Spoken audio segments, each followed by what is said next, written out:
Hey everybody, today we are going to talk about home buyer closing costs. What do you have to pay for? When do you have to pay it? And how much is it going to cost you? Now if you want, you can download our closing cost calculator, type in the purchase price of the home you're about to buy, and it'll spit out a breakdown of everything I'm about to tell you and give you an estimate of exactly how much it's going to cost you. All right, let's get into it. A lot of people think you can get the seller to pay your closing costs for you.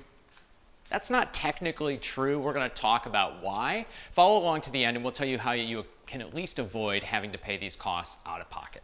We're going to start by talking with the closing costs that you have to pay right when you go under contract. And the first one that you're going to pay for is your earnest money deposit. Now, an earnest money deposit is a check you write typically to the seller's brokerage or to their attorney or title company. It gets held in an escrow account. And basically, it just gives you a little bit of skin in the game and gives the seller the confidence that if they take their home off the market, you're actually going to buy it. Next up, there are three costs that you're going to pay shortly after you go under contract. The first one is for your inspection. Now, depending on what type of home you're going to buy, this could be $300 or $400 for a 1 or a 2 bedroom condo, or $1,000 or $1,200 for a 5-bedroom single family home. It all depends how much home there is for the inspector to inspect. Next, you're going to pay for your appraisal fee. This is going to show up as a fee that you pay to your mortgage lender. It's going to range $400 to $500, and it's going to cover the application for the mortgage as well as the cost to send an appraiser out there to appraise the value of the home for the bank. And the third cost you're going to pay right after you go under contract is for your condo questionnaire. Now, sometimes this happens a little bit later in the process, but we're going to talk about it up front because it's a good idea to get a jump on it. This is essentially a fee you pay if you're buying a condo to the homeowners association, and it covers the cost of them providing to you a whole ton of information that you're going to want in order to make sure you're comfortable buying into this homeowners association. Now, again, if you're not buying a condo or a unit with a homeowners association, this won't apply to you. And some condo associations, mostly the smaller ones, will do this for free. Now that said, the ones who do it for free, you get what you pay for. It could take a little while to get the information you need. So either way, we recommend starting the process early on. The next big check you're going to write is for your second earnest money deposit. Now that's going to happen after your attorney review period has ended, which means that you've had your inspection, you and the seller have negotiated any credits that you might need, and you've reviewed typically the condo documents that you received earlier on in the process. At that point, you're going to write a check for your second earnest money deposit. It's going to be a much bigger check. Your first earnest money deposit is going to be anywhere from $1,000 to $5,000. And again, it's totally negotiable as part of putting together your contract. Now, your second earnest money is going to be typically 5% of the purchase price, less the amount of money that you've already paid. So let's just say you're buying a $400,000 home. That would be $20,000 in total earnest money.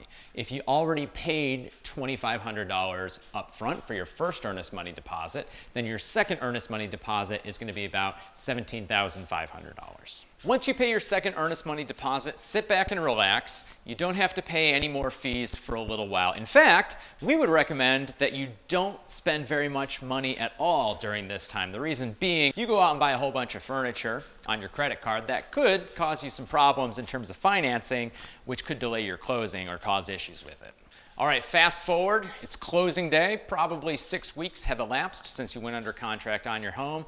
This is where you're going to pay the bulk of your closing costs. Let's break them down one by one. First up, your lender fee. This is a loan origination charge you're going to pay for the privilege of getting a mortgage from your bank. It's typically going to range $1,200 to $1,600. Next, big closing costs that you pay at closing, title fees. These ones can add up. So you're going to go to a title company, and they're the ones who are in charge of legally transferring the title to you.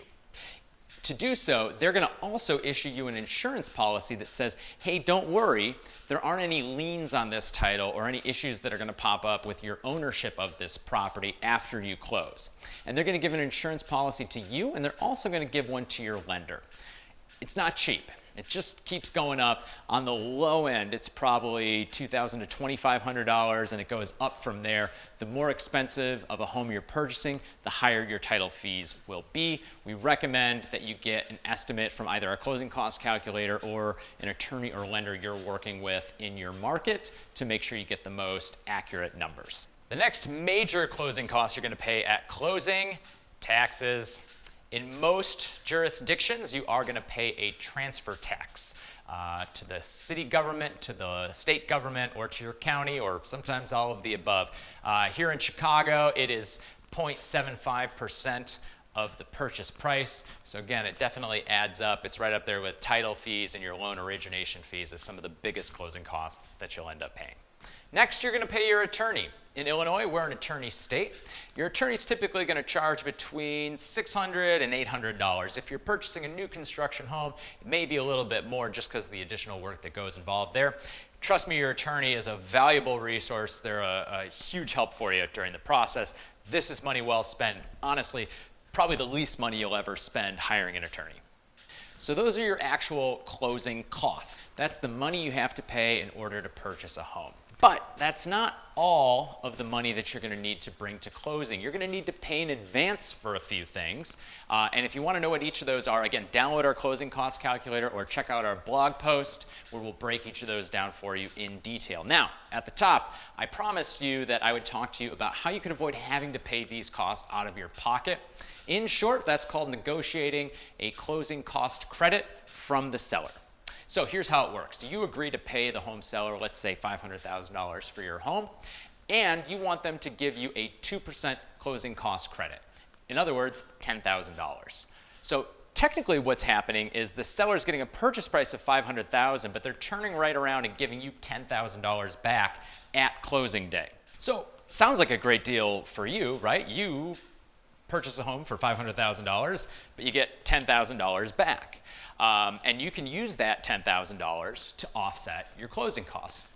That's a nice win. Now, why would a seller do that? Well, the reason they would do that is to entice you to buy the home.